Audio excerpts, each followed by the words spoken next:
Assalamualaikum warahmatullahi wabarakatuh. Saya Lailatul Jannah, NIM 202109648374. Di sini saya akan menjelaskan tentang objek pendidikan. Objek pendidikan sama halnya dengan subjek pendidikan yang sebelumnya sudah diterangkan oleh saya. Di sini saya akan menjelaskan tentang objek pendidikan dalam Al-Quran surat An-Nisa ayat 170. A'udzu billahi minasyaitonir rajim. Bismillahirrahmanirrahim. Ya ayyuhan nasu qad ja'akumur rasulu bil haqqi min rabbikum فآمنوا خيرا لكم وإن تكفروا فإن الله ما في السماوات والأرض وكان الله عليما حكيما. Wahai manusia, sesungguhnya telah datang Rasul Muhammad itu kepada kalian dengan membawa kebenaran dari Tuhan kalian. Maka berimanlah kalian, itulah yang lebih baik bagi kalian. Dan jika kalian kafir, maka kekafiran itu tidak merugikan Allah sedikit pun. Karena sesungguhnya apa yang ada di langit dan di bumi itu adalah kepunyaan Allah. Dan Allah Maha mengetahui lagi Maha bijaksana. Tafsir ayat dalam surat An-Nisa. Ya ayyuhan nasu, wahai manusia. Yang diseru oleh Allah untuk beriman bukan hanya orang Arab, akan tetapi seluruh umat manusia. Dari tafsir ayat tersebut kita bisa menyimpulkan bahwa objek pendidikan ialah manusia.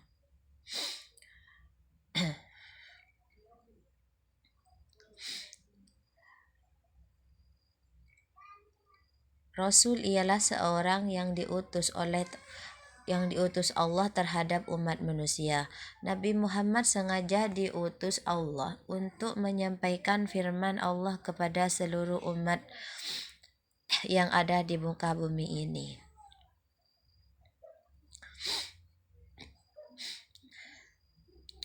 Dan Allah tidak akan merugikan apabila seluruh umat manusia kafir.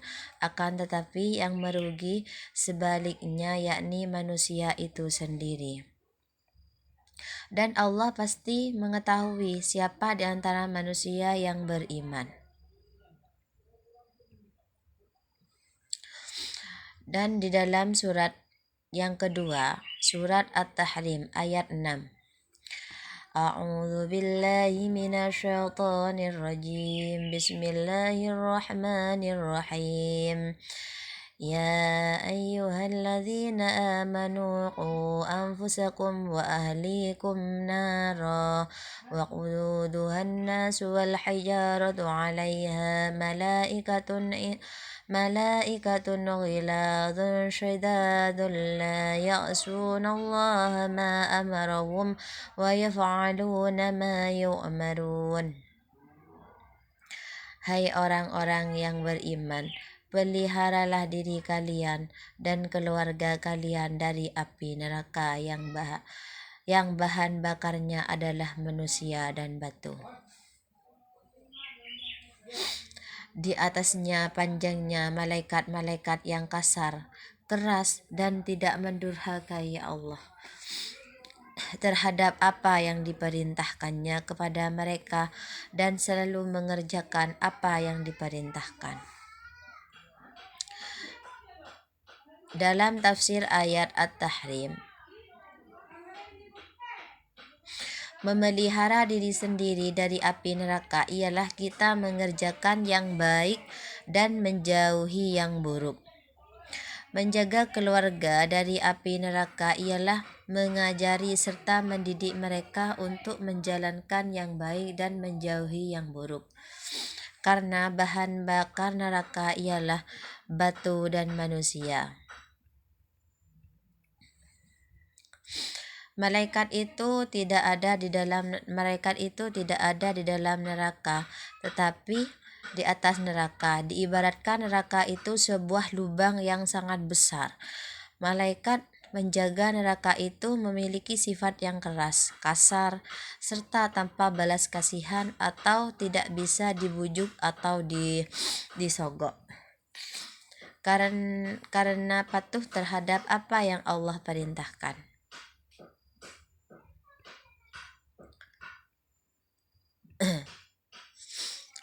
Di dalam surat yang ketiga, surat Asy-Syu'ara ayat 213 sampai 217.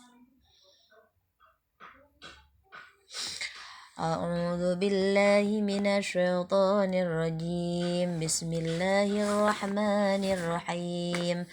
فلا تدع مع الله إلها آخر فتكون من المعذبين وأنذر عشيرتك الأقربين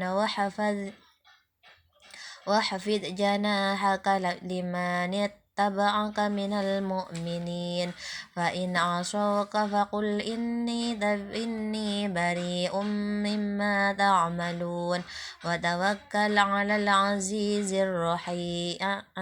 الرحيم. Maka janganlah kamu menyeru atau menyembah Tuhan yang lain di samping Allah, yang menyembahkan kamu termasuk orang-orang yang diazab, dan berilah peringatan kepada kerabat-kerabatmu yang terdekat, dan datangkanlah sayapmu terhadap orang-orang yang mengikutimu, yaitu orang-orang yang beriman. Jika mereka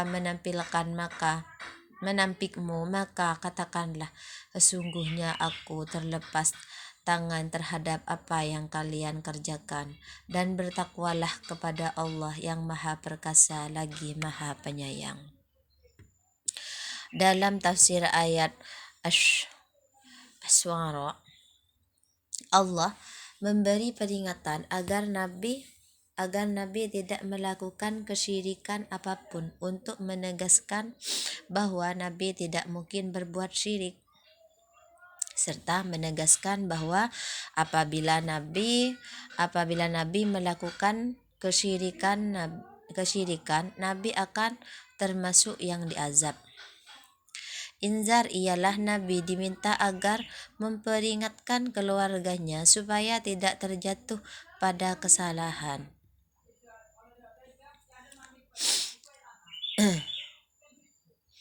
Membentangkan sayap ialah mencintai, mengayomi, dan melindungi orang beriman. Ibarat induk ayam membentangkan sayapnya untuk mengayomi dan melindungi anak-anaknya. Mereka ialah keluarga besar Nabi, bukan orang mukmin, karena tidak mungkin orang mukmin menampik peringatan dari Nabi Muhammad SAW. Menampik ialah tidak mau menerima dan berislam. Tawakal ialah menyerahkan hasil pekerjaan kepada Allah, baik berhasil ataupun tidak berhasil, setelah berusaha semaksimal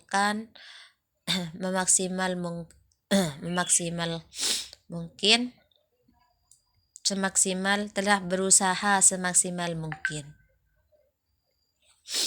Di dalam surat yang keempat, surat Nuh ayat 1 sampai 4. A'udzu billahi minasy syaithanir rajim. Bismillahirrahmanirrahim.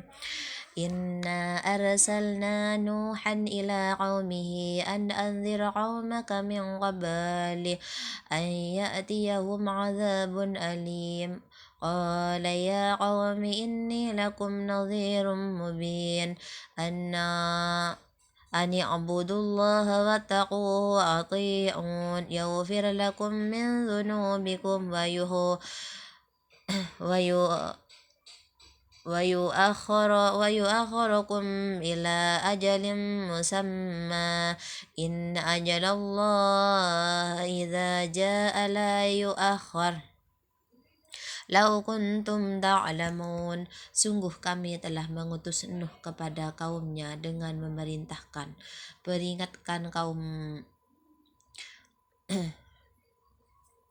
peringatkan kaummu sebelum datang kepada mereka azab yang pedih. Nuh berkata, hai kaumku, sungguh aku adalah memberi peringatan yang jelas. Sembahlah Allah, bertawakallah kepadanya, dan taatilah aku. Niscaya Allah akan mengampuni sebagian dosa-dosa kalian dan menangguhkan kalian sampai waktu yang telah ditentukan. Sungguh ketetapan Allah bila telah datang tidak dapat ditangguhkan jika kalian mengetahui. Dalam tafsir ayat tersebut, Nabi Nuh ialah rasul pertama yang diutus Allah agar memperingatkan kaumnya supaya tidak bertimpa azab yang dahsyat dari Allah. Nabi Nuh langsung menjalankan perintah Allah serta meyakinkan bahwa tugasnya hanya mengingatkan dan memperingatkan akan tetapi tidak memaksakan.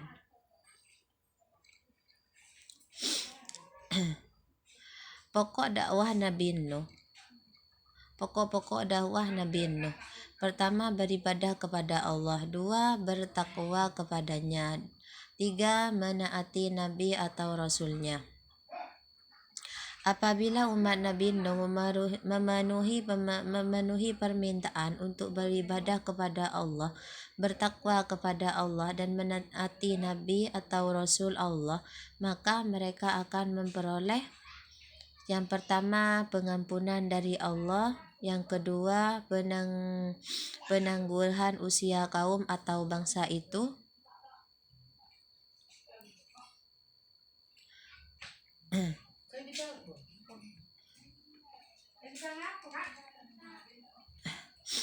Takdir ada 2. Pertama, takdir mujbar, yaitu pasti. Yang kedua, takdir mu'allaq, yaitu tergantung usaha. Ya, mungkin hanya ini yang dapat saya sampaikan dari objek pendidikan dalam Al-Quran.